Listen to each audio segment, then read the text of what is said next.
શુભમસિંહ ગેહલોત સાહેબના માર્ગદર્શન હેઠળ સુરત શહેર ઇકોનોમિક ઓફેન્સીસ વિંગ જે ઇકોસેલ છે, જે સુરત શહેરની અંદર દાખલ થતા તમામ જે આર્થિક ગુનાઓ છે એની ઉપર ફોકસ કરી રહી છે.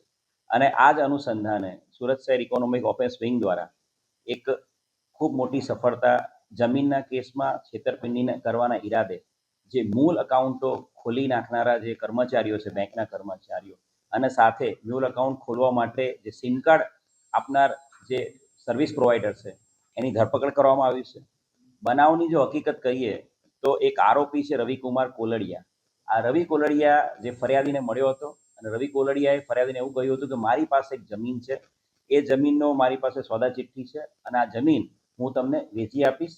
જમીનના જે ઓરિજિનલ માલિક છે, આ માલિકો અત્યારે કેનેડામાં છે, પણ એ સોદા ચિઠ્ઠી મારી પાસે છે અને જો તમે જમીન ખરીદવા માંગતા હોય તો હું માલિકો સાથે તમારો કોન્ટેક્ટ કરાવી આપીશ. અને આ રીતે ફરિયાદીને વિશ્વાસમાં લઈને આરોપીએ સૌથી પહેલાં તો ફરિયાદીને પ્રોપર વિશ્વાસ આવે એના માટે ફરિયાદી જે જમીનના માલિકના અકાઉન્ટમાં પૈસા નાખે એ આશયથી, અને એને એવું બતાવવા માટે કે અકાઉન્ટ છે જમીન માલિકોના જ છે, એ આશયથી જે ત્રણ જમીન માલિકો છે એ ત્રણેય જમીન માલિકોના ખોટા અકાઉન્ટ, ફેક આઈડી અને ફેક સિમ કાર્ડ દ્વારા એ ત્રણ જમીન માલિકો એ જાણતો હોવા છતાં કે ત્રણ જમીન માલિકો કેનેડામાં છે, એમની પ્રેઝન્સ અહીંયા છે જ નહીં ઇન્ડિયામાં, તે છતાં એ ત્રણ જમીન માલિકોના યસ બેંક અંકલેશ્વર શાખામાં અકાઉન્ટ ખોલી નાખ્યા હતા. અને એ અકાઉન્ટ ખોલવામાં જે યસ બેંકના એના કર્મચારીઓ છે એમણે એમને મદદ કરી હતી. અને ત્યારબાદ એ અકાઉન્ટોમાં એણે જે ફરિયાદી છે એની પાસેથી બેંક અકાઉન્ટમાં એણે પૈસા લીધા હતા, પૈસા જમા કરાવડાયા હતા. 4,81,00,000 જેટલી અમાઉન્ટ આ અલગ અલગ અકાઉન્ટોમાં જમા કરવામાં આવી હતી ફરિયાદી દ્વારા.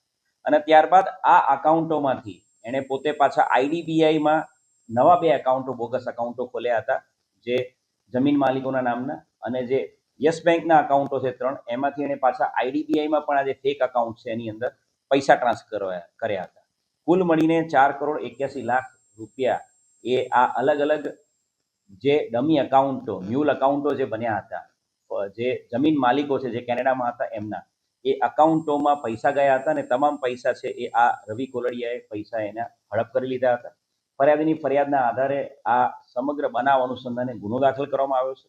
અને આ ગુનામાં જે કહ્યું એ પ્રમાણે યસ બેંક અંકલેશ્વરના કર્મચારીઓ સંદીપ કુમાર રણજીત પિલુદરિયા, આઝાદ ખાન પઠાણ, શિવાની સામંતભાઈ પટેલ, અને એ જ રીતે આઈડીબીઆઈ બેંક ઘોડદોડ રોડના જે કર્મચારી છે યાજ્ઞિક વઘાસિયા, એમ કુલ 4 બેંકના જે તે સમયના કર્મચારીઓની આ મ્યુલ એકાઉન્ટ ખોલી આપનારા કર્મચારીઓની ધરપકડ કરવામાં આવી છે. અને સાથે સાથે આ જે બોનાફાઇડ જમીન માલિકો છે એમના ફેક સિમ કાર્ડ બનાવી આપનાર જે વોડાફોન કંપનીના ડિસ્ટ્રીબ્યુટર એજન્સીનો જે ચલાવતો હતો સંજય ધંધુકિયા, એને પણ ધરપકડ કરવામાં આવી છે. કુલ 5 આરોપીની ધરપકડ આ ગુનાના કામે કરવામાં આવી છે. અને આ ગુનામાં આ અકાઉન્ટ ખોલી આપવામાં અન્ય કોઈ વ્યક્તિઓ મદદ કરતા છે કે નહીં એ બાબતે આરોપીની રિમાન્ડ લઈને હાલ પૂછપરછ કરવામાં આવી છે. યસ બેંક અને આઈડીબીઆઈ બેંક બંને બેંકના જે તમામ જે સિનિયર મેનેજર્સ ને એ બધા છે એમની પણ હાલ પૂછપરછ કરવામાં આવી રહી છે, જેથી કરીને આ અકાઉન્ટ ખોલી આપવા પાછળ જે આરોપીને મદદ કરનાર અન્ય કોઈ વ્યક્તિ પણ જો સામેલ હોય તો એની ભવિષ્યમાં ધરપકડ કરવામાં આવશે.